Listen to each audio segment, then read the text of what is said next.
Hey, it's Jose Galison. This is No Way Jose.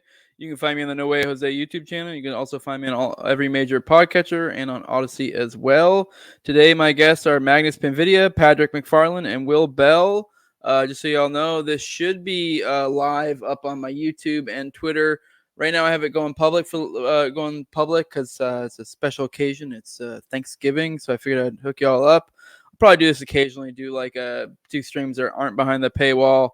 But as always, too, the just to incentivize you guys to go to Odyssey, the even when it's in that period of time where like I'm waiting to before I put it public, it will be up on Odyssey. So if you guys just wanted the free shit, you don't want to go behind paywall, I respect that, but go to Odyssey. Fucking go support that shit. Like I said, it's live stream. So, but I'm going to probably at the later tonight or maybe even tomorrow, depending on how charitable I'm feeling. I will take it down and then put it as like unlisted or private, and then I'll release it as a numbered episode later.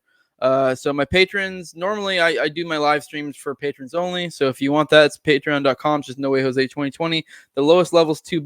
So it's pretty cheap. So and you'll get access to all the live streams, and you'll have access to the episodes in that period between when it's in that period between like when I do the stream and when it's public. Oh, looks like we lost Patrick. Hopefully he can figure that out. Oh, he's back. That was weird. You guys can't see it. I can see on my bottom screen, just so you guys aren't like, what the fuck's this guy talking about? $5 level, you guys get chat preference. Give you all a little code, which I completely forgot to do. But I have so few patrons, I kind of know who y'all are, so I'll just know if you fucking comment on this thing.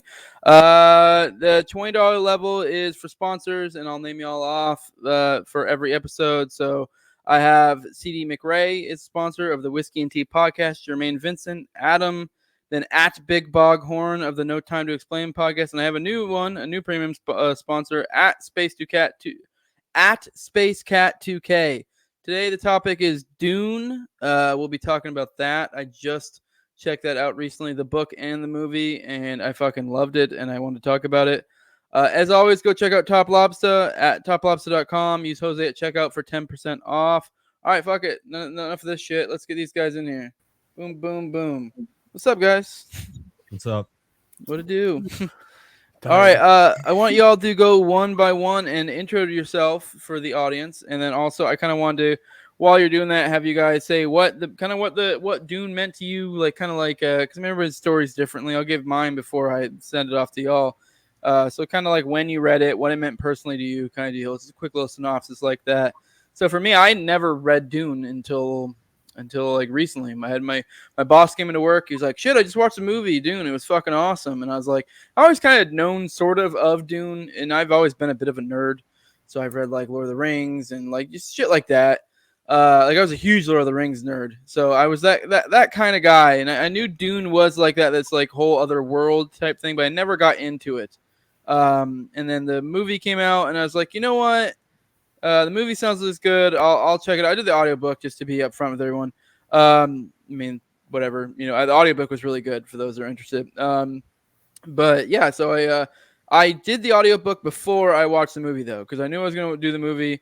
The audiobook was like something like 24 hours long or some shit. I knocked out in like a few days, like in record time, because I got really behind all my podcasts and everything. So I knocked that thing out quick as fuck because I was just sucked in. It was really good.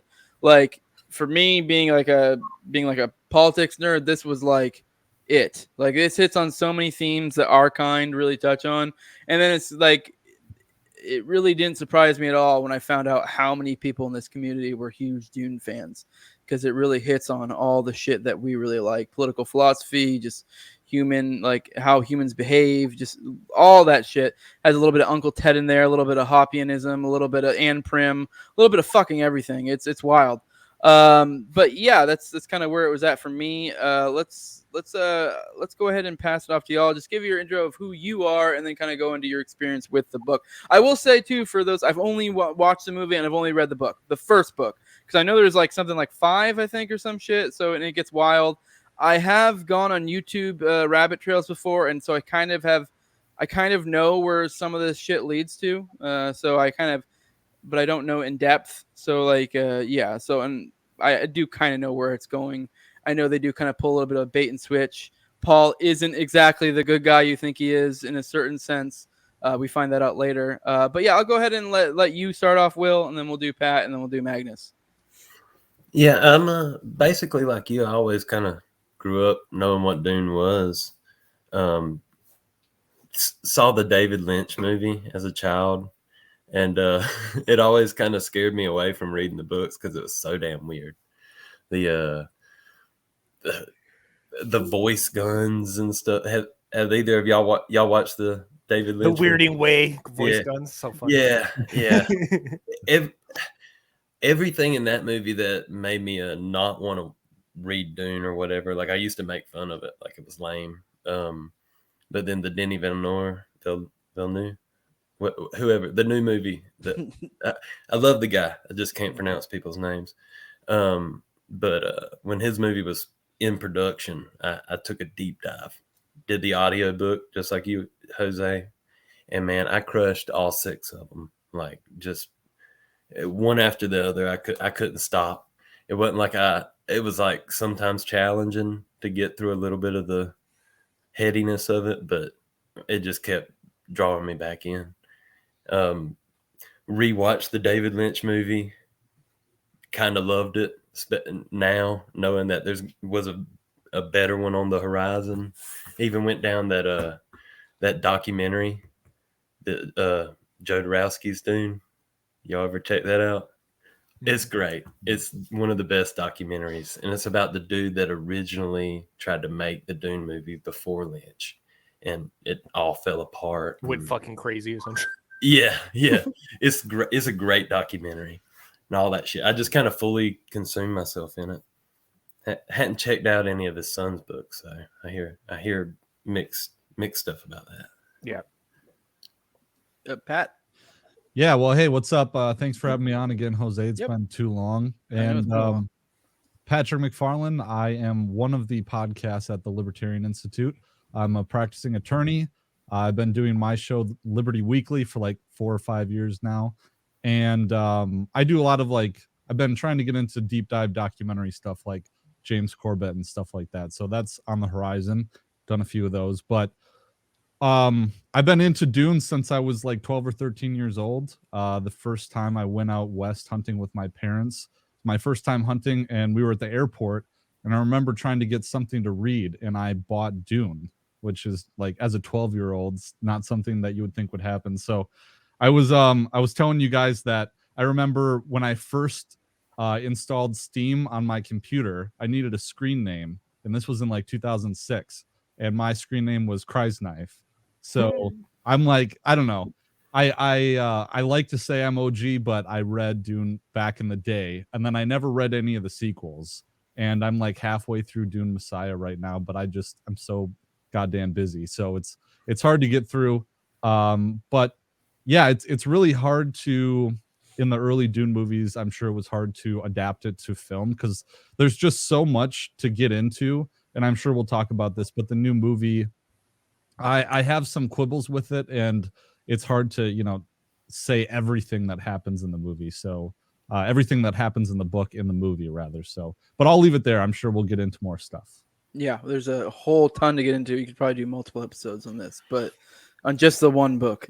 But go ahead, Magnus. Yeah, so I'm Magnus Panvidia, resident cringe anarchist activist that runs around, screams at people all the time. But yeah, I got into it probably around the same age. I think it was like 11 or something like that. And I've just always been a massive fucking nerd. Like literally, like I'm painting a 40K miniature right now while we talk. But I remember just stumbling in on it at the library because I was burning through all of Arthur C. Clarke's books, and I'd just finished the Ender's Game series because I was just like a fucking friendless dork in middle school and high school. So I just read sci-fi books. And I started reading Dune then, and I read the first book, and I didn't get it because I was young and stupid at all. And I read the second book a little later, and I went back and read the first book. And then I think like just last year, I went back and read the first book again, and finally kind of came to appreciate just how I think next to Elric, I think Dune's probably the most ripped off piece of media that's ever been produced. like especially if you're a giant like modern sci-fi fan, you're like, oh yeah, that's where like Halo stole that from, and 40K stole that from, and Star Wars stole that. It's the Sterner of sci-fi. It is. But, yeah, and It's just like Pat said. I think the movie that came out, I do have some issues with it, but I also think it's fucking spectacular. I was blown away. So. Oh, definitely. Cool. Well, all right. Well, that kind of leads to the perfectly next point. I don't want to touch on the whole movie too much because that's kind of like the most shallow aspect of this whole conversation. But I do want to touch on it, kind of like quibbles. I'll point out the only quibbles I really had. I feel like all right, here's one, which is petty. I didn't like that they swapped out. I think it was Dr. Kind, I believe was his name. But although it really didn't matter. I didn't like it, but it really was.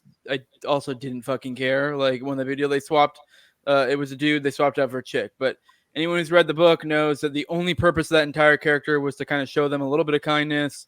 Kind of like, if anything, it was just that character was literally a storytelling device, and that was it. There was no purpose for the character. It literally shows up, and it's kind of like, oh my god, this is the Quiznos heart attack. Oh fuck, or whatever, and then yeah, it's actually dies. Dump character essentially. So swapping it out really wasn't a big deal. It just seemed kind of like why, but whatever. I get it. They probably felt like they needed to fill out a little bit of the minority type chick power shit. I don't know. It's pretty much a dude's rock type of book. So I don't know. I get it, but it's whatever. And then the other thing I noticed is these are the only concerns I had is I read the book and then watched the movie. I feel like if I had watched the movie and then read the book, there would have been so much that I would have missed. But at the same time, that's not exactly. I feel like the movie did the most it could with what it had to an extent, because it's there's so much going on in the book in that stuff that's not said or shown. So for you to be able to pick this shit up in real time in the movie is kind of a hard thing to do. I know they literally in the book will have you working through his visions, Paul's visions, the way these individual characters think, and playing through whole Machiavellian schemes in their head. And but whereas in the movie you can't, it would be weird in a movie to be them saying this shit out loud. That's just weird. But it's how do you show this happening? It's really, and this is kind of the thing with the medium, a swap going between a book to a movie, which it wasn't really a big a deal. I could see it maybe being a big deal later on, because I know they're trying to go further. I don't know how far they're planning on going with this, because they didn't even finish the first book in the movie. So I don't know how far they plan on going, because I know the books go nuts. It'll only get harder to adapt the further they get into it. Yeah. Just good luck making God Emperor of Dune into a movie. Yeah. I couldn't fucking tell you how to do that. It's my point. So much is getting lost in translation that is not that important now, but that builds upon later. That if you didn't catch on earlier, you might be like, "What the fuck is going on here?" You don't want 30 minutes of Leo Atreides walking through the desert monologuing in his brain about politics, because that would be the 1-to-1 conversion. I'm there, man. I will buy the tickets pre-order. I so want God Emperor of Dune. That's my favorite of the series. It's so weird. And it is. I love it so much. I will say, having read the book and then watching the movie, though, I already was able to fill those things in my head. So if you're a fan, I could see how there's no problem, because you see where they're going. You understand all the themes already to some extent. You're just seeing it get played out. Whereas if you're someone who's not watching, like I said, I read the book, then watched the movie, so I can't really speak on it. But I feel like your normal person may lose a lot. But whatever. I guess you're making it to more niche audience. I don't know. I guess. It fucking killed in the box office, so I think most people care. But but at the same time, that's what I'm saying. Maybe later these things will build, and some people will be like, "What the fuck? How did you get here from there?" But it's but if you understand some of the subtext of stuff going on, you could be like, "Oh, well, that's why." Because the magic's the spice and the fucking and this and But if you're just some person who's not getting the monologues in their heads that they don't tell you, you're not going to pick up on some of this shit. So, but what do you guys? Any of you guys have any other critiques between the movie to the book, or? I feel like they could have focused a little bit more on the betrayal from the Dr. Ewing. Yeah, that was one thing I felt was lacking. It was a little, but again, you'd need to make it like 3 movies instead of 2 to like really flesh that out. But I love the movie. I sat there with a stupid grin on my face the whole time. Yeah, that's like it's just like you said, the things that that build upon each other. There's an I might, again, I read it a year ago. I might be missing parts of it, but there's like an entire chapter where it's Leto knowing already that somebody in his inner circle has fucked him over and thinking that it's his fucking wife, and like there's drama around that and building and intrigue and whatever. And then in the movie, it's just like, well, something's going wrong, and then I was betrayed, and now I'm dead. And it's like, oh, okay. Yeah. Like, which I can get why they didn't do that to movie, but at the same time, a lot was lost. There's a lot of like beautiful like character building there, and like I know you learn a lot about, like, for example, between Jessica and Leto, you learn, is their name's Jessica, right? Am I wrong? Yeah. Or am I Lady okay? Jessica. Yeah, Lady Jessica. Like you learn so much more about their relationship, what they have going on, how like everyone doesn't trust her because she's a Bene Gesserit, or I always call them skinny Jesuits, is what I've been calling them. Skinny Jesuits.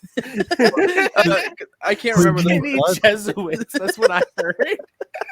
That's what I said, yeah. But that's what I'm gonna call him from now on. Skinny Jesuits, and he's the fucking Quiznos heart attack. But yeah, no, yeah, like, and no one trusts her because of that. Because I mean, they kind of, to be fair, they're kind of a skeevy fucking group of women. Which, I mean, I wouldn't trust them either. But like, there is this deep love between her and Leto, and like he doesn't even like mistrust her for a moment, whereas everyone else does. And I don't know, there's a lot there that's missed. That I do think, yeah. Go ahead. It really, you don't really get a sense for it in the movie of just like how much they're not supposed to be together, but yet they're like stupidly in love with each other, and both of them know that they're not supposed to be in love with each other, but they say fuck it anyways. In the movie, their relationship comes across as a little more cold, and again, it's probably just time constraints more than anything. But yeah, and once again, to say that there also is stuff that's missed in the fact that it's not a book, and this is something you're being shown and not told. Because in the book, even those scenes, some of the scenes they even showed you in the movie, there's dialogue that or they're not dialogue, but there's like stuff that they tell you that you don't see about like the relationship, and that actually is legit. Like some of that cold interaction you see is totally their actual like interaction in the book. But there is like this, oh well, they'll say shit like, oh well, we're behaving this way because it's proper, but you know, they'll focus on a certain touch and like what that meant, but you don't like notice this stuff when it's being shown. You know what I mean? So, and that is kind of to some extent the fault of, I guess, movies, which I mean, but it is what it is. So, but at the same time, there's stuff that, like I said, I think later can cause issues because you're losing some of what humanizes Jessica, what humanizes Paul, like, and especially some of the crazy routes they're getting ready to go. It is kind of important to humanize them, especially since they're making Paul into this fucking like ridiculous autism monster. So, which again, like Gundam, jack the fuck out of that. Gundam stole that 100%. New type, that's Dune. But and definitely other people. I feel like I wanted to point this out because I thought about this because I've seen complaints about this, but I like it. But I'm biased. They seem to go a lot more grimdark in the movie in terms of like how it's shot and how it looks and kind of the general tone, to where like Paul's homeworld is described as a paradise, lush planet. And in the movie, it's like overcast and looks like Scotland. Like everyone's sad and shit. It's like, but I'm a 40K nerd. So I'm like, yeah, I love it. Like everything should be depressing. The future sucks, you know, but yeah, I do see people complaining about that. And I'm like, yeah, that's fair, but I like it. Yeah, it's true. I mean, but at the same time, they only showed it they were only on their home planet for a few minutes. But I guess they should have made a point to be like, look how beautiful and lush it is. But yeah, because it contrasts that like he leaves like essentially what's like, you know, Florida or something, like this beautiful, nice, fair weather, California, whatever, and then goes to Arrakis, which is just a shithole. You know, so it's like.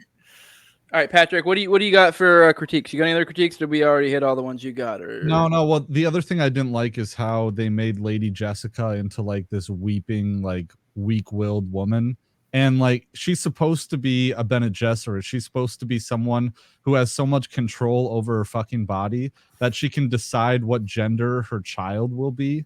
Like, and in the movie we just see her like struggle, holding back tears all the time and like repeating mantras to herself. And yeah, just so I mean, maybe they're trying to build that into something that's like a character development throughout the films, where in the beginning she's someone who's kind of weak-willed, but at the end she is the Reverend Mother, you know, where she's had the full spice dose or whatever. Yeah, and so I didn't really like that. I thought it was weird that Hollywood decided they had the perfect opportunity to portray a real strong woman actually in her role, as opposed to like Rey in Star Wars. And now they just don't take that opportunity, and I didn't really understand it. Like, it'd be hard. I suppose it'd be hard to have someone who's just stoic all the time, but there's ways they could have shown her emotion without having her weep all the time. I just don't. Yeah. Which is that was in the book. I know the moments where she did get emotional made it that much more powerful because she was so fucking strong, and it was like she was legit like a boss bitch, and like you almost like at some points borderline the book you're a little bit doubtful of her, like maybe she really is the bad guy because she's so controlled of her emotions and so just this other thing. But yeah, it does make it like the contrast. But at the same time, once again, this kind of goes into like how things translate from one medium to another, because a lot of the stuff where they showed her being upset in the movie were legit things from the book, but they didn't show you all those other times where she was stoic as fuck and literally was controlling situations, because like that's kind of her whole thing. The Bene Gesserit are literally, they have perfected humanity, or they're a sect of women that try to have perfected the human skill of politics. And so like she is legit like Machiavellian next level shit. Yeah, like they seed religions into planets and shit. Like these are some devious bitches. But yeah, you're right. Where I think all of it almost comes down to the fact that they Hollywoodized it a bit to where like, okay, this is going to be the story of Paul. Where the book is like, it covers Leto, it covers Jessica, it covers like more characters and much more Game of Thrones about it, where it goes actually into like who they are, what they're thinking and everything. Where the movie is very much like, here's Paul, watch his crazy adventures, you know? So the one thing I did like about the film is that scene before they leave Caladan, where Paul is talking to Leto, and Leto, they have this like awesome father-son moment. And I think that really humanized Leto in a way that it's been a while again since I've read the book, but it really humanized him in a way that really made me like him. But you see a different side of him, you know, there. Yeah, they left out a lot of good moments in it's just there were so many character moments that did leave out of the book, because I am now thinking too there were multiple other moments that like between father and son. Like I know like they I'm pretty sure they didn't even include in the movie that whole scene where like Leto is basically breaking down to Paul that like, hey, yeah, I know we're stepping into a trap, but I know it's a trap, so I'm making it my trap. And like this whole craziness where like, but I don't believe, maybe I'm wrong, but I don't remember having the movie. I mean, maybe even if you guys can correct me if I'm wrong, I don't remember that scene. It was a scene that I thought was super cool that they left out, because it is kind of like they leave out a lot of these things that kind of set the tone, and also kind of like, once again, not to overuse the word Machiavellian, but it kind of like shows how Machiavellian these characters are. You know, even the good characters, like, you know, like Leto. But yeah, and now I figure let's touch on, I want to get everyone's thought on what the major theme or themes of the books, and there's so many themes, but just specifically this book, because I know over the entire series it kind of gets a different theme. Like if like from my limited knowledge of what this entire book series is, I legit like the entire book series for me is kind of a love letter to hallucinogens. As ridiculous as that sounds, it's true. Correct completely. A little bit. Yeah, but the book, like this specific book, to me was kind of the theme was like the strength of humanity, and then kind of like I do also think it was kind of playing on like the idea of like technological revolution, kind of like Uncle Ted, because it does touch on how earlier in they kind of got rid of AIs, which is very Uncle Teddy. And like the AIs took over, and then they're like, fuck, and then they got rid of them. And to me, it's kind of almost a cycle where like, okay, well, we got rid of that, but it's like, okay, but now it's playing over again. You just went down a different route. Like, yeah, it's maybe not technically technological because you're focusing on humanity, but you're just kind of making humanity the next thing. and that'll come over again because I mean they're kind of focusing on creating the perfect humans to some extent. So it's a very, very, very like fuck yeah humanity kind of thing because he to get a little meta with it, like Herbert's talked about, like why isn't there any aliens in it? And it's like, well, this is a story about humanity, like and I actually pulled a quote from the book here that you said Uncle Ted vibes, and it's so perfect. It's talking about the jihad, and it's like the target of the jihad was a machine attitude as much as the machines. And it's like, that's so good. I love that. Is some pure Uncle Ted shit right there. There's so many good lines throughout this book. There's no way that movie could have fit them all. You remember like the scene where it's Howitt, the Mentat, and it's like him with the Fremen, and the Fremen's like explaining how he's gonna have to kill the dude for his water, and talks about mercy. There's a really good quote that you hear all the time about, like, I'll butcher it, but it's like kind of when I'm asking for your mercy, I'm showing you you're showing your principles by giving me mercy, and then like my principles are to take from you. Or it's like I said, I'll butcher it. That's like Lamb of God. Lamb of God has that song, right? Omerta. Yep. God, there's an actual real world quote not in that. I'm trying to remember it now. It's like something about according to my virtues, and then according to your. I forget. Someone out there. I think. Yeah. I think that's the quote from the book right there. Yeah, but I feel like I've heard it elsewhere. But no, it's wild. But Will, what do you think? Like, what is your major theme of this book? The first one. Well, I know No, like you said, like there's so many themes to like meditate on that. I mean, you could go with anything, but like talking about like the peak of humanity and like what we could become. It's like every character is almost like highly evolved to the point where it's hard to identify with them, and it only gets more so throughout the rest of the series. Like really, like terribly so almost. But this is probably gonna like steal from like Quinn's ideas and everything, because that dude really puts out a lot of like good content on like what really Frank Herbert was getting to, but really the whole turning the hero trope on its head, like Paul, like he's not he is the hero of the book, but like if you really like go past it, it's like so much about like heroes get you into terrible situations, like a giant jihad across the galaxy. Really like kind of shows you about like kind of how we are like our hero worship in humanity, and it gets us in our cultures into these kind of situations where we'll follow these people into, or like our cultures will follow people into terrible situations. And I think it really just that's one of the biggest things I've kind of thought about like after reading it and stuff. Yeah.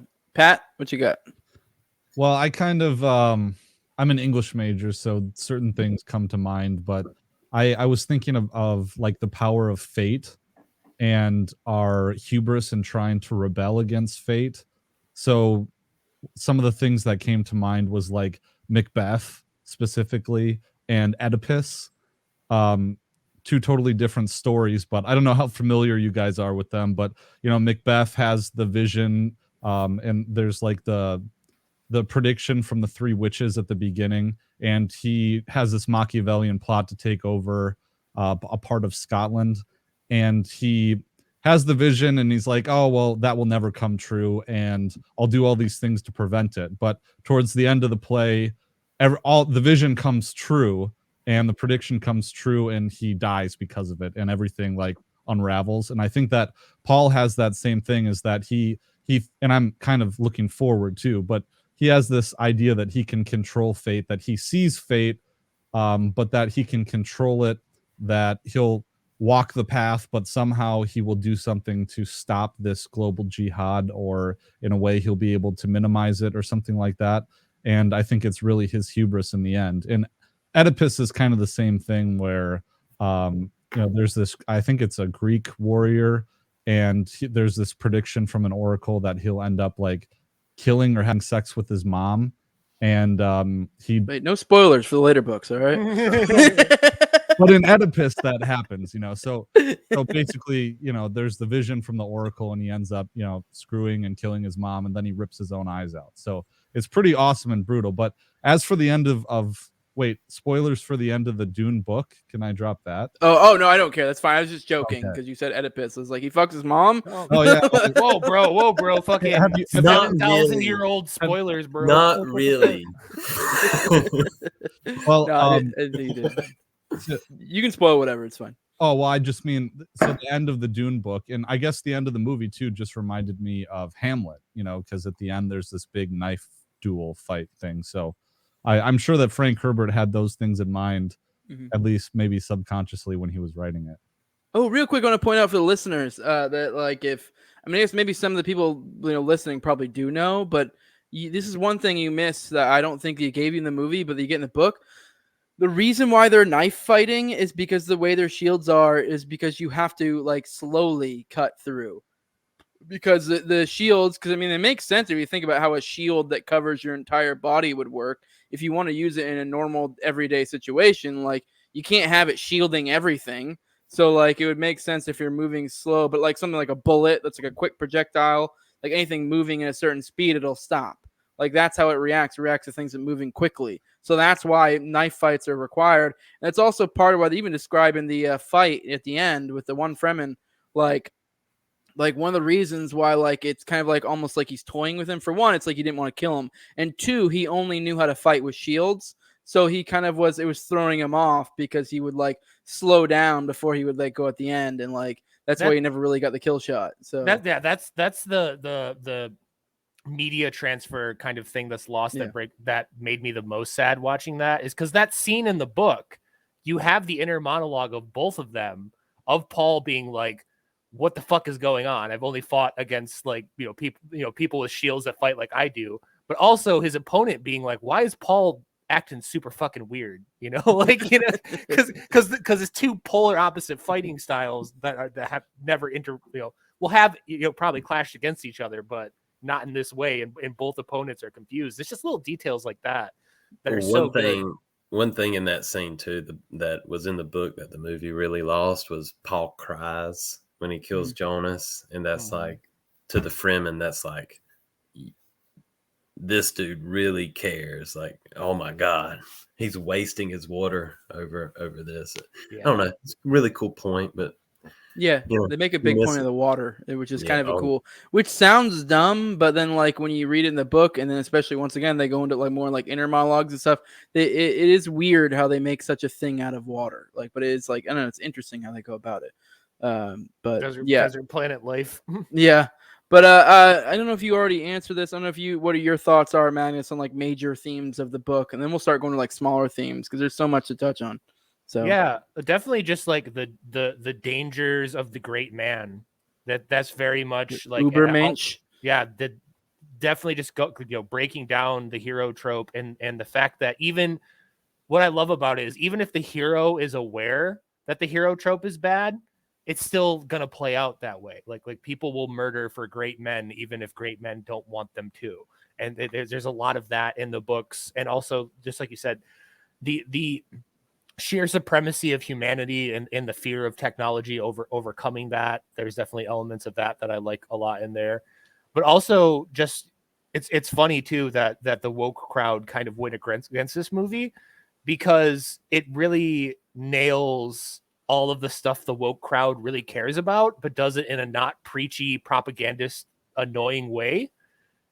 And that's, I do love these stories. Like I would love a story about like a matriarchal society or something like that. But if it was made nowadays, it'd be annoying and preachy and fucking political. But thankfully Herbert was before all of this, so, but yeah, I definitely just like the idea of a lot of times we kind of associate transhumanism with computers and the meta and downloading yourself and everything, where Herbert's, Dune is very much the opposite of like, we will transcend humanity without technology.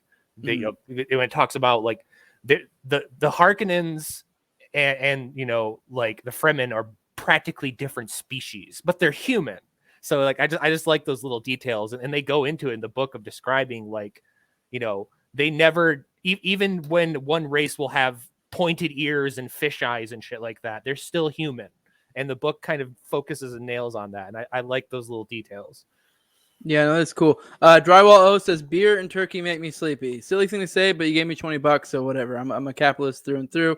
I do think you touched on something interesting there, though, Magnus. I do think it's funny how this this book plays to both the left and the right, because it's like in a lot of senses this is like a environmentalist book in some ways, but in other ways it's like, I mean, this is so strong in like NRX and like Hoppian circles. Like there's so much that it plays on, and it's wild that it like, and it's kind of like Herbert, apparently, from the little bit I know, I guess he did claim there was more of like an environmentalist book, but it's like, it's almost like he touched on so many other things in the process of making it. And I mean, maybe that's just like a thing of like art, where sometimes they like touch on something and then realize like, it's not even that they do it on purpose. It's like they're touching on a whole other giant well of like concepts and ideas that they didn't even mean to. So it's kind of hard to tell what was intentional and what wasn't, but it is really cool how many things, like for example, one little theme that I do like is the I see like the Hoppians, like the concept of like the elites,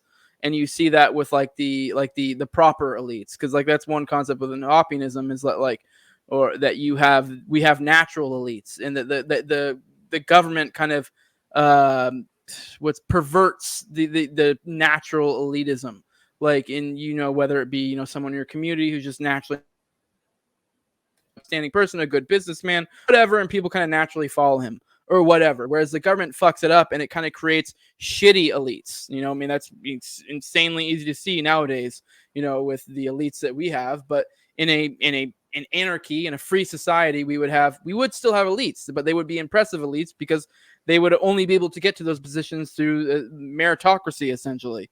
But you do see that like kind of with like the Atreides are kind of the perfect fucking archetype of like the natural elite, but they're kind of in the system that obviously is not made for the natural elite, and it kind of is kind of organic that they end up getting fucked because they are this natural elite and they threaten the emperor because of it, because of their goodness, because of what they are.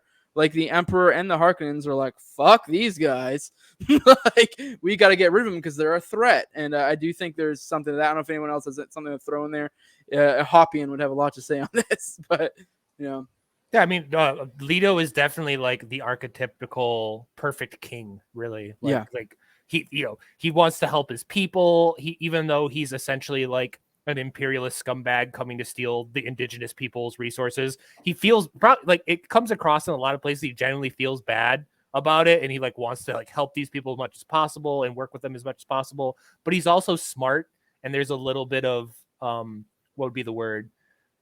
Maybe not deviousness, but extreme brutal practicality of like, well, I need these people and I need to weaponize these people. So you get all those elements into it. We're gonna say Machiavellian a lot, but yeah, you get like the Hoppian Machiavellian sort of thing with him. Mm-hmm. And there's definitely elements of that, but it is very much like a very Murray Bookchin style, like non-humanity hating environmentalism of this that's why I say it's like the home run for like the lefties, which is why I don't know why they hate it so much on Twitter, of bad foreign imperialists come and do bad things, and this is why it's bad. And no, even if you try to do it in a way that's noble, it's still not going to work out for you.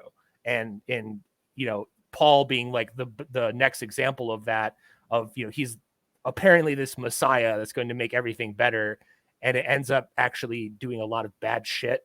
So he doesn't even really help the people again. So yeah, I don't know if anyone has anything else to add on that note. If not, I have many more other minor themes we can touch on. So no, nothing. All right. I wonder what you guys think too. I thought it was really interesting, the concept of the Fremen.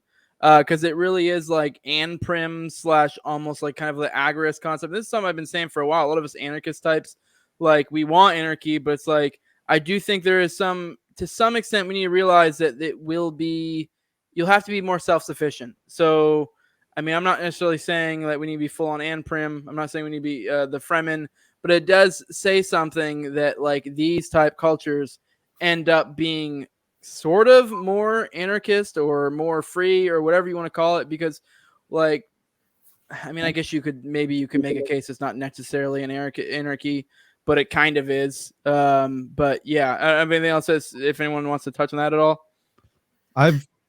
You go ahead, Will. No, big deal. You go ahead, man. Well, so I've had this theory for a while that it's kind of like the weak men create bad times. You know, bad times create strong men create good times. I've just had this theory kind of working around just that the reason why why the colonies had such like a liberty culture, because I think they did. Like if you read Conceived in Liberty and what is that book that Prof. CJ talks about, American Insurgents, American Rebels or something like that, just talking about how I think that the frontier of the United States, the conditions there were perfect for creating a liberty-loving society. And I think it's that rough and tumble mentality. And that's in kind of a way why I think we're fucked. But anyways, the Fremen are kind of like that. I mean, they're kind of tribal and a little bit collectivistic. But that was just kind of my thoughts on that. Yeah. You did touch on something there too, a little bit, that the collectivist aspect of it, where I know us libertarian types, I mean, Magnus might not be so much because he's a little bit more on the up and up here, because I think this is honestly this is why I'm not a fan of Ayn Rand. I like her, but I also don't, because it kind of made us libertarians retards, because we're like, we go individualist, collectivist. Oh, here's a group trying to do things. They're collectivists. And it's like, okay, but you can be, as long as there's consent, that's all that matters. Like if you want to operate within a group, like who fucking cares? Like as long as you're not like trying to coerce the individual within that group, it's kind of for me and Magnus both egoists, the union of egoists. Like yes, that's all that it is. So like, and I do think that's something we need to break our brains of libertarians. I mean, not necessarily anybody here. I think everyone here understands, but this is kind of like I know like when you start getting into Libertarian 101, like you're a baby libertarian, a lot of them still have this mindset because they get into Ayn Rand that they're just like, well, fuck groups. And you're like, God damn it, dude. Like, what is wrong with you? It's ridiculous too, because it's like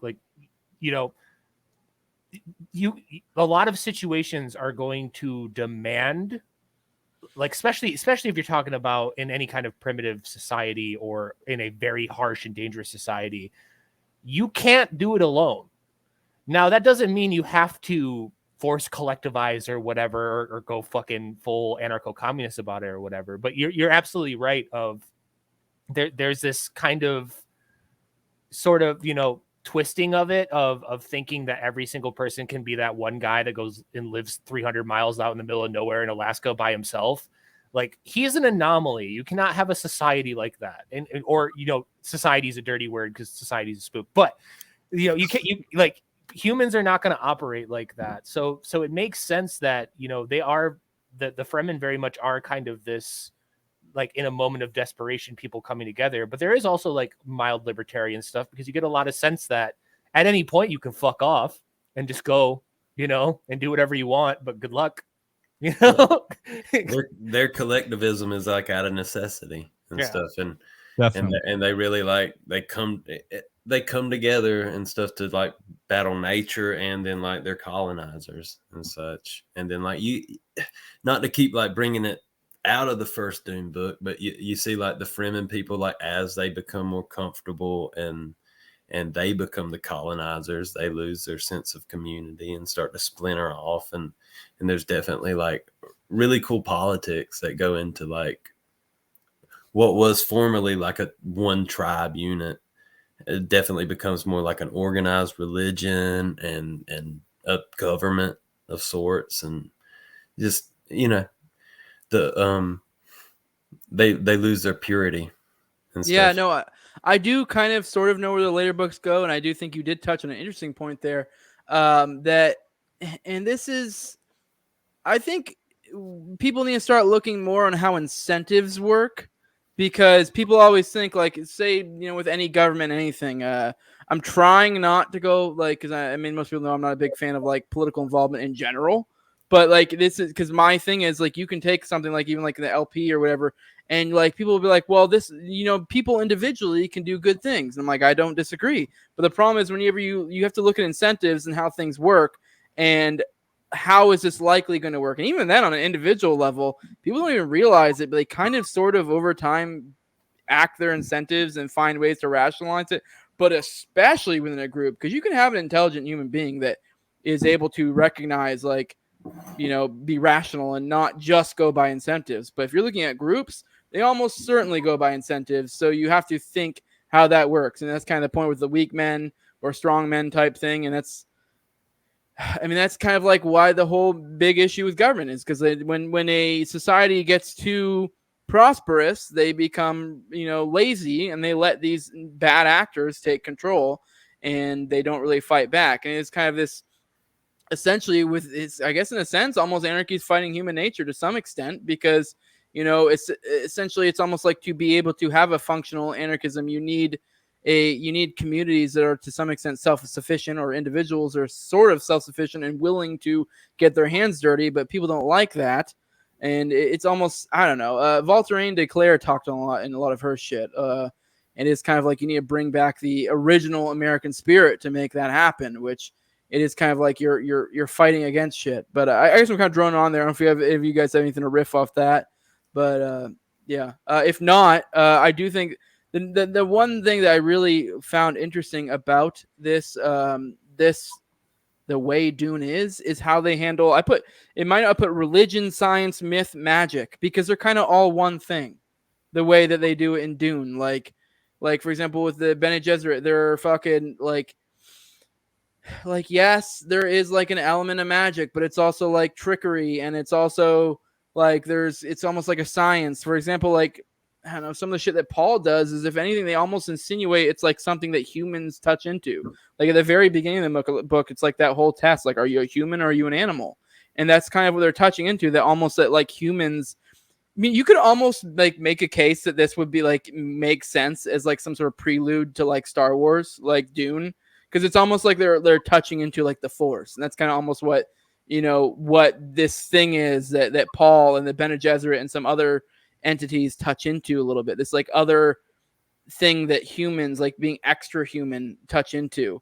And what was I trying to forget what I was getting at? But yeah, but it's almost like this like science thing, and that's what I'm saying. It's almost like a love letter to hallucinogens. It's the same idea. It's like with hallucinogens, and was fucked with hallucinogens. No, it puts you in a weird spot. But a lot of people who get into like meditation and such can achieve similar type experiences. And so it's like, is this religious? Is it not? Is it science? What is this? And Dune kind of plays on that theme a lot. And I find it really interesting, and especially with like religion, it's almost like you kind of are having your cake and eat it too. Because you can be an atheist and read this and be like, dope. And you can be like a religious person and be like, dope. Like I don't know. The way it handles it is really interesting. I don't have anything else to say. Go ahead. No, like they absolutely like just talking about how he kind of really gets into hallucinogens, and I don't know, I enjoy it. It talks about just how, I don't know, how far they go into the mind, and then like even just like thinking about shit, the way Frank Herbert just kind of like will meditate on like lineages, and just he'll go so crazy into something, and it really reminds you of like psychedelic thinking. I don't know, even the movie, like just kind of like the spice hits when Paul would do it. It was really yeah, I've never seen a better visual representation of a bad trip than that. Yeah. I was like, I've seen that. But yeah, definitely, like it's fun, because when you look at the Bene Gesserit, they view it as pure science almost. They're like, yeah, this is just something, this is humanity. We've done this, whatever. But the little people are like, this is crazy space magic. And it's fun, that contrast. Yeah, it's like touchable magic. Like you could see humanity getting to that point almost. Not to tell on my annoying pagan self a little bit. It's a term called the small science. Gotcha. Alchemy and shit. Like that's very much the vibes I get from it, which would make sense from Herbert because he was very much a kind of hippy dippy guy. Not to get all meta or anything, but it's like just to stop and like fucking appreciate the fact that all of this came from someone's mind. Like this entire world and somebody like devoted their entire life to creating this incredible pantheon of just like experience and to like in a way like this mental masturbation of he's talking about like having trips within your own mind in a fictional world that he's created. It's like whoa, bro. Oh, dudes. It's cool though. I mean, I love it. Nerd out, but it's so cool. Yeah, I do remember some of the like even the times in like Paul is like basically tripping off spice or touching it. Even when he's not on spice, he's almost touching into that other aspect because he's been trained. He's kind of like this weird mix of like he's been his whole life trained for this. So you can kind of once again equate this to like hallucinogens. Like he's essentially been meditating his whole life, not fucking with hallucinogens, if you want to put it in like in a real world example. And then he gets this world full of fucking hallucinogens, and so he's kind of like touching into this world. And like, oh god, I had a fucking point. I totally lost it. But god damn it. Fuck, what was my point? Oh no, is like the way they write this is like it legit reminds me of like the way you think during a trip, or like even then to some extent like almost the some of the times where I'm being like more, I don't know, like say when I'm reading like anarchist theory, some of like when I'm in that like next level like thinking where I'm thinking very deeply, and it's not to play off the autism thing, but it's almost like fucking it's the whole idea of they say we're on a spectrum. It's like he's touching on that far end of that spectrum. Like he's like breaking the fucking speedometer, like pushing the fucking dial. And that's because he's trained to be a mentat as well. So it's like imagine being a human supercomputer and then taking LSD, like where's that gonna take you? Yeah, but it's just I don't know, it's weird because it is like almost like that's why it's almost like a thing that almost is real, because that's what I'm saying. You can create parallels between like hallucinogens and like meditation and stuff like that, but then the way they do it here is like you can almost kind of buy into it. Obviously, like it's a little bit ridiculous because it's like they're able to have the voice and like control people and like it gets fucking wild, but you can kind of almost like twist your brain to kind of buy into it a little bit. You're like, I don't know, like you kind of legit. You really can. Like people get riled up by speeches and stuff, and yeah, what the fuck's up with your name? That always throws me off. So riled up off the screen. So riled up. Likes Hillary Clinton. He told me. Riled up that you kill yourself. That's a good speech right there. Well, all right, you guys have any other themes or major things you want to touch on in it? I mean, there's a lot we can go on. I don't know if any of you guys have. If not, I think we'll hit on. Anybody got anything? Because I've run out of shit. I hope y'all all go further in the series, because each book that I read or listened to, I listened to them all on the tractor and just crushed it over the course of like 6 months. Really become obsessed with it. Each book made me appreciate the last one even better. Like they just build on each other. At least all the original Herbert books, and I mean it ends almost. I think he had plans for more, and then his son has like cranked out like 20 of them or something. Like different. Like he has a trilogy on the jihad and all kind of stuff. But the 6 Herbert books that I've consumed are like they're as deep as Dune goes. They get crazy and they get into like for sure like just more psychedelic thought that we could all sit here and ponder on like for hours. Yeah, I intend to knock the because I think it's like the main 5. I mean, I'm not gonna go insane and go like read all the fucking extended universe shit. But I do. You got the short little Messiah book. Yeah. That it's like half the size of Dune. It's definitely, I would say Messiah's a quick read. It almost is like a flip Dune on its head, for sure. And then like Children of Dune would be another almost epic as far as the size of Dune is. And God Emperor is like the epilogue of what all that is. And then the other two, Frank Herbert gets horny and she gets crazy. Oh no. Yeah, it's good stuff, man. But I intend on reading at least up to God Emperor, and I want to do this again. I just want to touch this while it was still hot in the movie.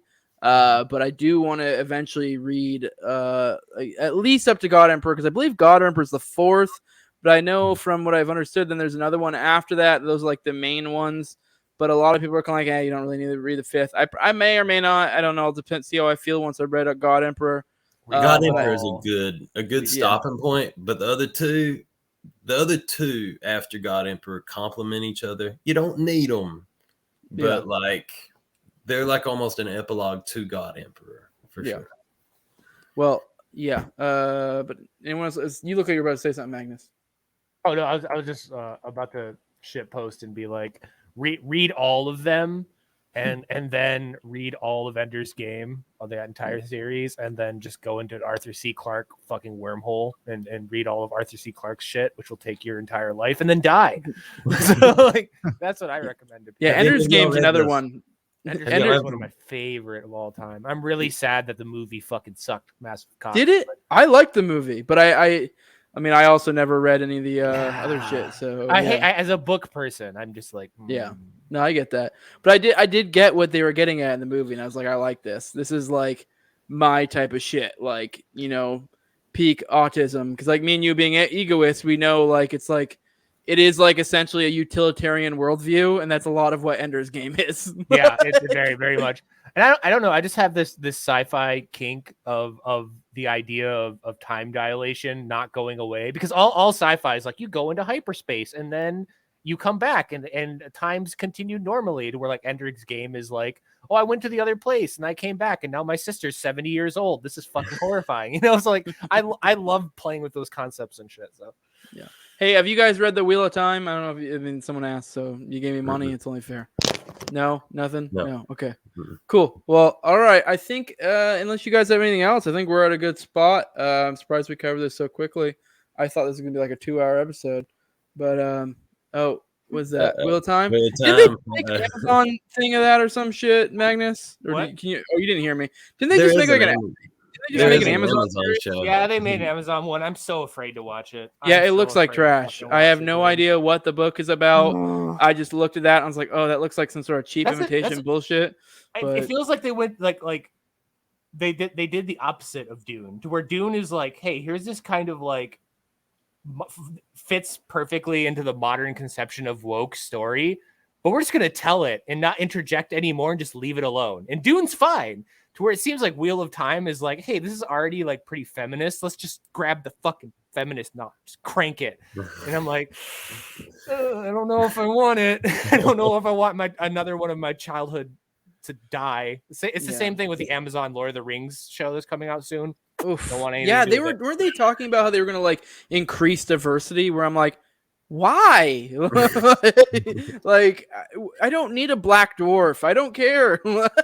It's like, again, it's not even that doing that is bad. It's just it's a giant red flag always. Yes. Like, oh, there's gonna be other ignorant shit in this. Yeah. Like, it's the same thing with like we're getting a little sidetracked, but I've seen them on a roll. I'm cool with it. It's the same thing with Cowboy Bebop, where it's like, okay, you made Jet black. I don't care. But then like you start like going into like, why did you make Jet black? And it's like, so you can make like a bunch of like horny interracial porn jokes. And it's like, that's why.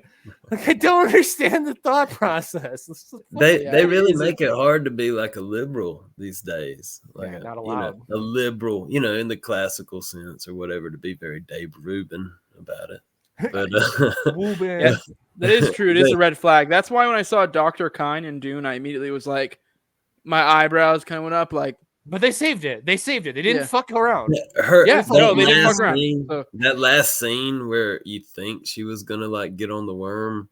No, if like it would have been blasphemous for her to. Yeah, but it was exciting. Yeah, no, it was cool because it was cool how they did her death, because they in the book it was off, like it was, they don't even tell you how it happened. It was just kind of like, oh, she died, And that's kind of why I didn't really care, because that's like how they did in the movie. They were kind of like, they showed you her death in the movie. So, and it was cool that they were able to stylize it, because nothing that happened there was any way against the book. It's just they didn't show you. So they were just filling in their blank, and it kind of worked. And it was kind of cool.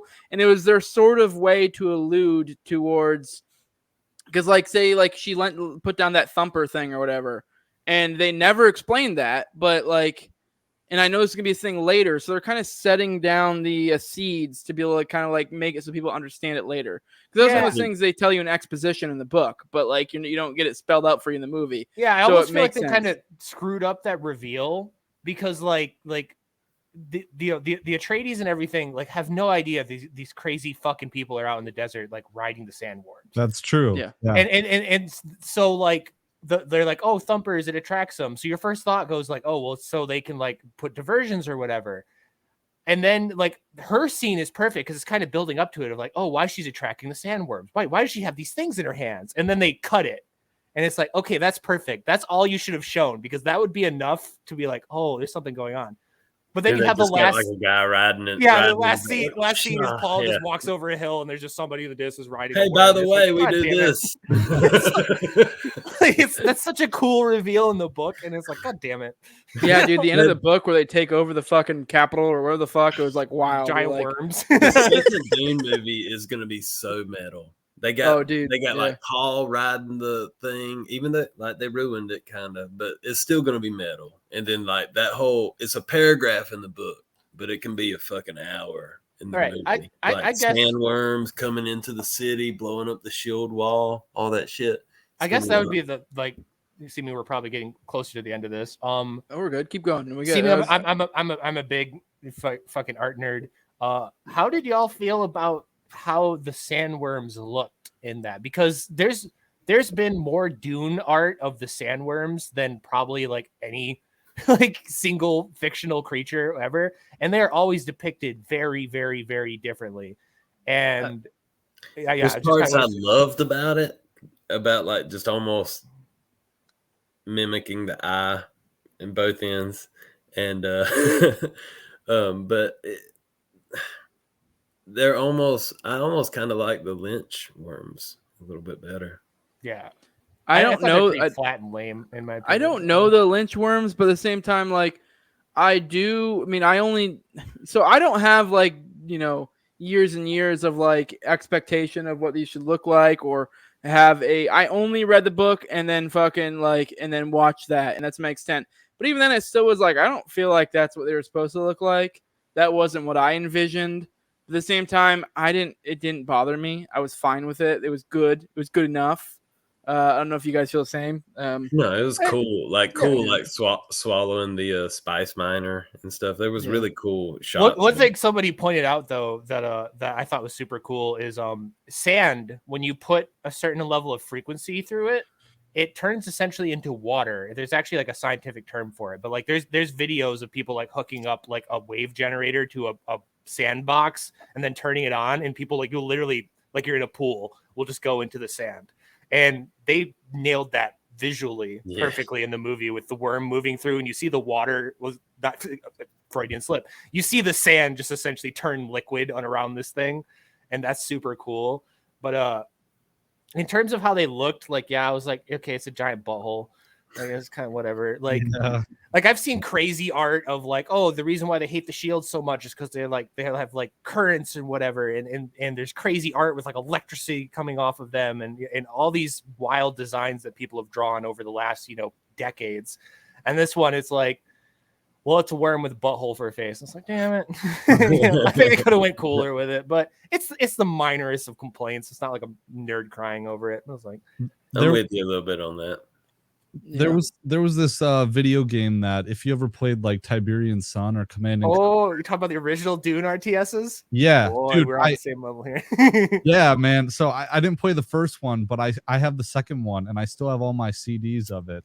And I don't know where you can find it anywhere, but that was where I really got into it.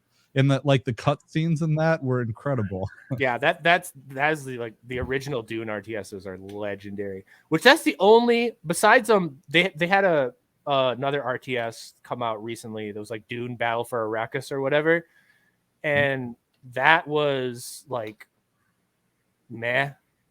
Was But otherwise, it's like I said, like that Elric and Conan. There's so many good games and stuff in like media you could make out of all these like old pulps and old sci-fi things, and we don't. But honestly, it might be a good thing because it's such a risk nowadays for everything getting fucking ruined. Like I was genuinely worried about the Dune movie sucking, and I'm glad it was spared of the modern everything's lame now. But I had genuine anxiety. I was so worried about it. I started reading it because of it, and I knew the dude made great movies, and I was just praying. I'm still worried about the future ones though, because that's what I was getting at a little bit. They're gonna be great. Hush. I mean, maybe. But like I was getting at is, I think some of the stuff they weren't able to translate because of moving from one medium to another. I think that may build up. You know what I mean? Because it's like you're trying to explain things later that were explained in like that were told to you in the book, but it's hard to show it to you. But I don't know. We'll see. Hey, am I blanking? Did they do the "Fear is the Mind Killer" speech in the movie? They did that, right? Okay. They did. Jessica was pissing herself outside the fucking door. That would have been blasphemous not to have it. But that's the infamous quote. That's great. Yeah, for sure. I was sitting there thinking for a minute. Yeah, I didn't like how they made her to be in that scene to be such a pussy, because like I get it, and I mean there was that one scene, the Bene Gesserit mother or whatever the hell they call them, the grandmother, what the fuck they're called. But the Grand Wizard, I don't know. But I don't know what the hell they're called. No, they do selective breeding. You can't call them Grand Wizard. We're getting a spicy territory. Yeah. But I know that she had said at one point, said to Paul about how much strength that takes to do what she's doing, like knowing that her son could die, and she's guarding the door of where her son is or whatever that might die. But in my head, when I envisioned that in the book, I just envisioned Jessica it's essentially having this battle inside her head and being a stone cold. But in the movie, they felt the need to show you how upset she was. Whereas I feel like it almost would have been better to show her being stone cold. And then I don't remember if the Bene Gesserit mother or whatever the hell she's called. I forget what their term was for their big bitch. But Reverend Mother. Yeah, I think that's it. But I don't remember if she said it or not, but I know in the book she says something along the lines of I don't, you'd be surprised, you don't understand how much strength that takes to be able to do that. And I feel like it would have shown more strength for her to be, completely stone cold serious. Maybe you could see maybe a little bit of a quiver, like a quick quiver. Yeah, I'm sure there's a way a good actress could show. Hinting but then again, they'd have to portray her as strong throughout the entire rest of that, way stronger, and then have that moment where you just see it slightly crack. And that would be way more powerful of here's this fucking stone cold killer, and you can kind of see her under the surface, falling apart, but looking strong on the outside. That would be cool. That might just be because we're a bunch of bro dudes, and I don't know, maybe it landed for other people, but I agree with you completely. Yeah, but in the book, the way they the way they show her is that she has amazing emotional control, but it doesn't mean she doesn't have emotion. And that's what you get out of the book is you can get her inner monologue, and you can tell in the inside she's fucking torn up, but she on the outside has got her shit controlled and on lock, and she's just a stone cold killer. Even the first time she had the scene with the I forget the name of the chick, but the one, I don't know, servant or whatever, the Fremen servant. In the book, they kind of give you the whole inner monologue and how she even at moments is kind of borderline terrified, one wrong move here and I fuck it all up, and she's gonna be suspicious to me. She might try to kill me, whatever, blah blah blah. And you can tell even on the inside there's fear and emotion and whatever, but on the outside she's just fucking stone cold. She knows what she has to do. She's got her shit together. And I guess it is once again the mediums translating, but I do think they could have totally had her be stone cold and given some sort of verbal exposition of oh, you don't realize how strong she is. She still has emotions, something along those lines. Which just with the Reverend Mother, what she said was she said that one line about how how much strength that takes to do what she's doing, So I do love so much the sign language, because because it makes perfect fucking sense of like, if you are a bunch of devious, evil political scumbags that are constantly fucking each other over, and you're always in these situations where like it's verbal warfare and people are trying to assassinate each other and stuff, you would probably, it makes perfect sense to me. Like, yeah, you'd want to know sign language. You'd want to like be able to go behind your back and quietly tell your guard like, oh, shit's about to go down. Like, you know, like I love those little details because, you know, I hate when people are stupid in stories just for the story to continue, to be convenient for the plot. Somebody does something dumb. Dune is totally sanitized of that. Everyone in this is acting wickedly intelligent and everything makes sense and it falls together. There's or at least never in like, character. right. Yeah. Like there's never that moment of like, oh, well, let's split up, gang, to like make the story go forward, you know, like it's great. So sorry, I just had Yeah, to like God, the guy played by Josh Brolin. I remember he's not the most intelligent guy, and like in the book, he's super suspicious of Jessica, and later he tries to kill him. But like, and he is kind of dumb in some ways, but it's in character for him.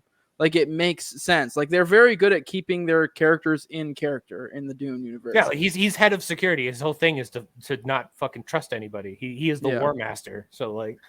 Pretty sure don't like in the book, doesn't Duncan Idaho get like drunk and accuse Jessica like publicly? Yeah. Who am I thinking of? I know Duncan Idaho is the one character, but there's that other character. Gurney Halleck. Halleck? Okay, cool. Gurney. Gurney. That's the memorable name, Gurney. All right, you know what? I think I want to go with our favorite scenes from the book, not the movie. And my favorite one, now I'm thinking about it, I think I want to say probably my favorite. Maybe I'll change mine later. But I think my favorite scene from the book is that one scene where they're meeting with like local big wigs within the community, and it's Jessica and Leto having to interact with them, and then even then at some point Leto has to leave and Paul stays, and it's just cool because they go through the whole inner monologues of Leto, of Jessica, of Paul, and how they like completely just next level autism, big brain the fucking situation. And are playing all these fucking people just with every little thing, just every little mannerism, everything. Everything's calculated.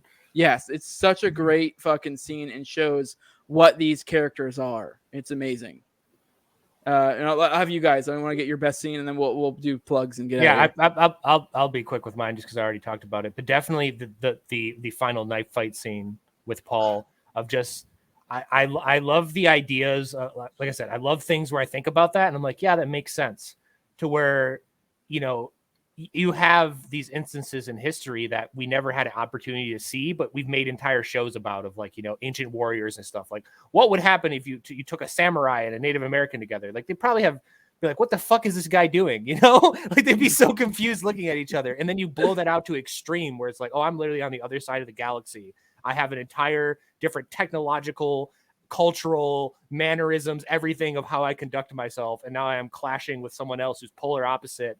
And it doesn't matter how skilled we are because neither of us know what the hell the other person is doing. And I love that because that's not something that you can write very easily because what makes sense to you, you're going to write usually. And Herbert does a really good job of kind of taking it outside of himself and being like, this is an alien culture. They're doing, I'm not going to try to sanitize it at all. Like they do something completely different. And it all kind of comes down into that one little knife fight scene. And it's small, but it's really cool. And I don't know. Also, I'm a giant combat fucking dork. So I'm just like, yeah, fight scenes in books.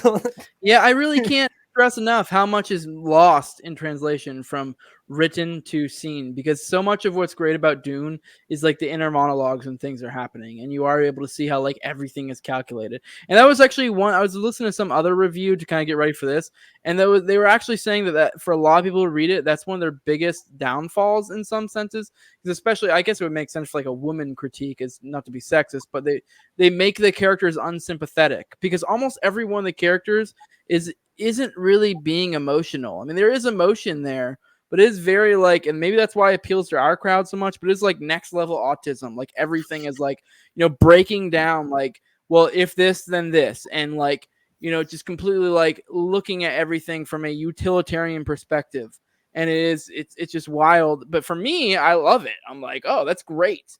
But I can see how some people would see that and be like, these characters aren't sympathetic. They're thinking through every little situation. Maybe I'm just a shitty person and that's how I live my life. Because I do kind of, to some extent, like the inner monologues, they have that. It's kind of how I sort of think through my life to some extent. Plus, you're talking about people running like galactic spanning empires that are at the risk of assassination or death at every fucking moment. Like, yeah, they're gonna be neurotic as hell about everything, you know.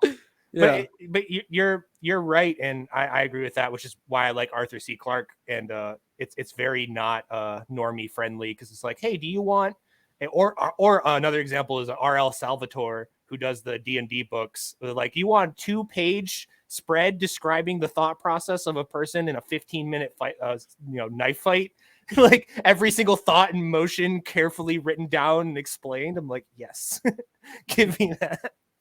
All right, Pat, what was your favorite scene from the book?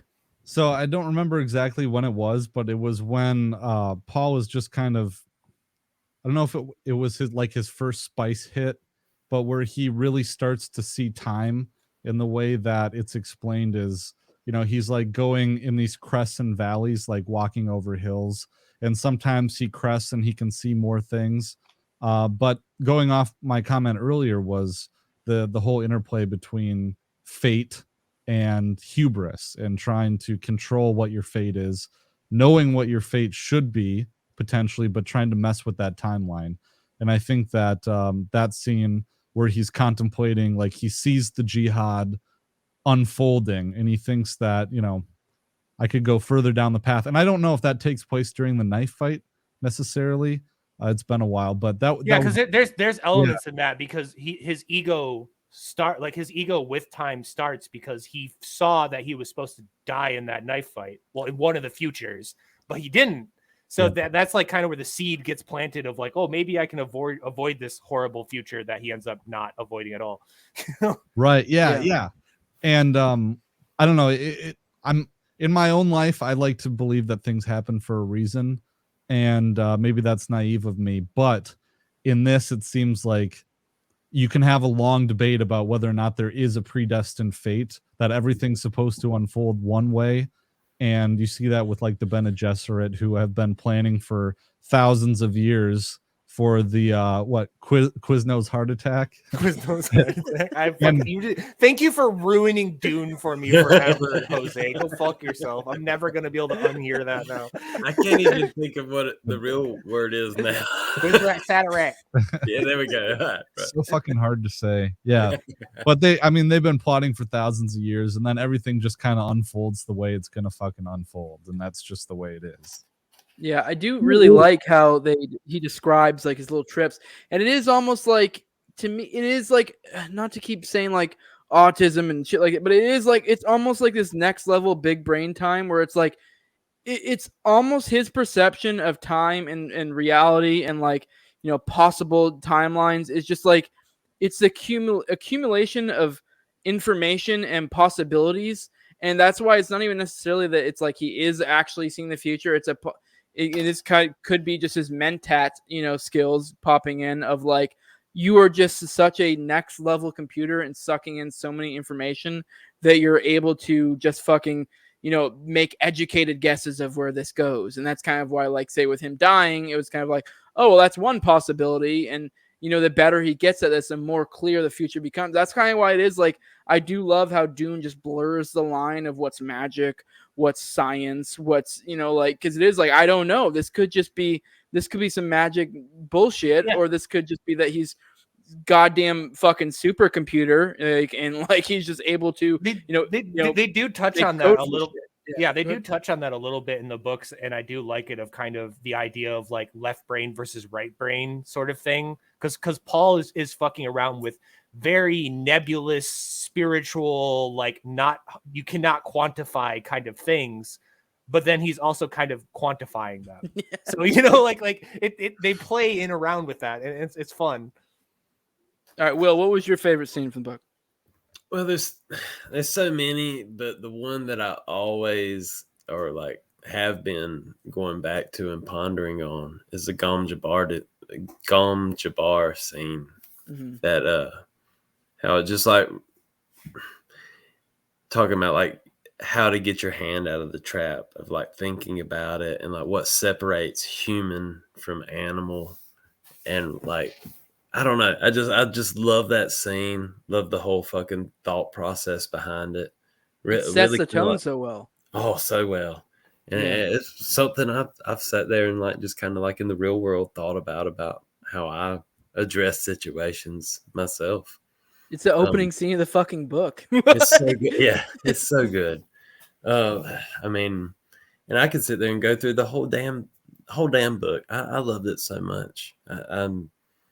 For years, like I said at the beginning of this, I was shying away from it because how wacky the David Lynch one was. But it's really such a fucking beautiful piece of art that really like touches on humanity in like a really great way, like science fiction fucking done right. Like I couldn't be more of an advocate of just like consuming every bit of it. It's yeah. It is great how like the way Dune is like no matter where you are on the political spectrum or whatever, like you can kind of suck out something from it because it touches on so many different themes and so many different things, and that's why it's like you could be a lefty, you could be a Hoppian, you could be a fucking NRX, you could be a full-on goddamn neo-Nazi, like you could be whatever, and you could be like you could see things in here, and there's like glimpses of truth no matter what perspective you're coming from, and I don't know, it's just I don't know. It really is a beautiful work of art, and it's fucking awesome so far. Like just from the one book I've read, I do intend on reading all of them, and not all, but like the Herbert ones, and reconvening. I think Patrick, you said you haven't read anything but the first one, right? Or am I wrong? I'm halfway through this Dune Messiah right now. Which was that? The second one? The second one, yeah. All right, well, hurry up and get to the fucking God Emperor Dune, or maybe the ones after that, and we'll see where we're at with that. Yeah. But because Magnus and Will, you guys got up to God Emperor, didn't you? Yeah, and I've read, I forget which one. It was like I said, it was a long time ago because I read all of them when they were out. When I was younger, like I think that was before his son started cranking stuff out. I read one of his son's book, but I didn't really get through it, so I gave it up. And that was when I was like, a while ago. I only went back and reread the first book, like a year or two ago. So I probably have to go back and read them all again. But whoa, boy, that's a task. That's like a task. that's like I'm gonna go back and watch all of Game of Thrones again. It's like, well, enjoy the cool. You just plotted the next year of your life, For sure. Yeah, that's why audiobooks are amazing. That's for sure. The audiobooks is why I was able to consume them all. Yeah. Like just while I was working, I crushed them all. And the Dune audiobook, the most recent one, is probably one of the best like made audiobooks ever because they have like sound effects and music and all sorts of like shit in there. It's not just like an old white guy being like Paul Atreides went out into like no, there's actually it's great. So I didn't have sound effects on mine. I had an old boring white dude, just Paul Atreides, and I was still captivated. I loved it. I listened to all of the Game of Thrones books, and it's this amazingly sweet old white dude. It's like fiction on audiobook is like I was very suspect about fucking doing Dune because anytime I've done fiction, it's very rare that a fiction audiobook is good. Like I can do theory audiobooks and shit and just listen to it and kind of just like drone on and sort of catch bits in here and there, but like a fiction book that you kind of have to actually pay attention to the whole thing, and there's different characters and this and that. It like a monotone, boring old man voice it drives me up the wall. Like that's why audiobooks generally is just theory shit for me. Like the narrator is so important in the audiobooks. They can ruin it. Thaddeus Russell, that we know his book Renegade History. Love the book. The narrator about killed me. It is the most boring British, like, it's bad. But like in anything, it's the narrator is so much key. Like it's I can do like theory shit or like nonfiction with any narrator, but it becomes fiction, it becomes way more important. But we're at a good spot. Let me go ahead and drop our plugs. I guess we'll start with you, Will. Whatever plugs you got. I don't know what you. I know you got your blueberry wine. Blueberry wine, the best blueberry wine in the world. I swear by it. me and my family make it, grow the blueberries, make the wine, all that kind of jazz. Send me some blueberry wine, bro. Right on, man. Hey, hit me up. We'll talk about it. Oh yeah. Reed Coverdale's been like my personal spokesperson lately.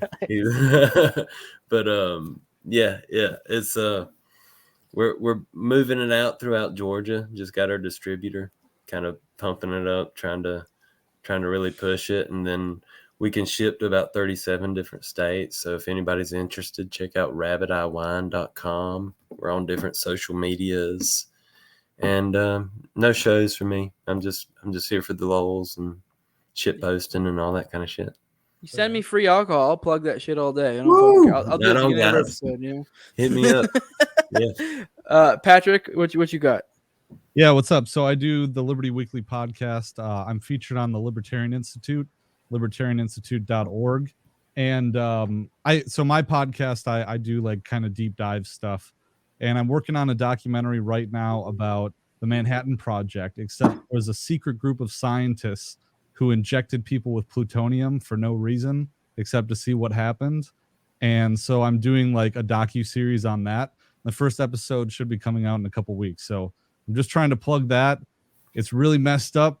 And they like sprayed things in the air in St. Louis and in Minneapolis just to see what would happen. So a bunch of people said they got cancer. So this happened all through the Cold War, but check it out.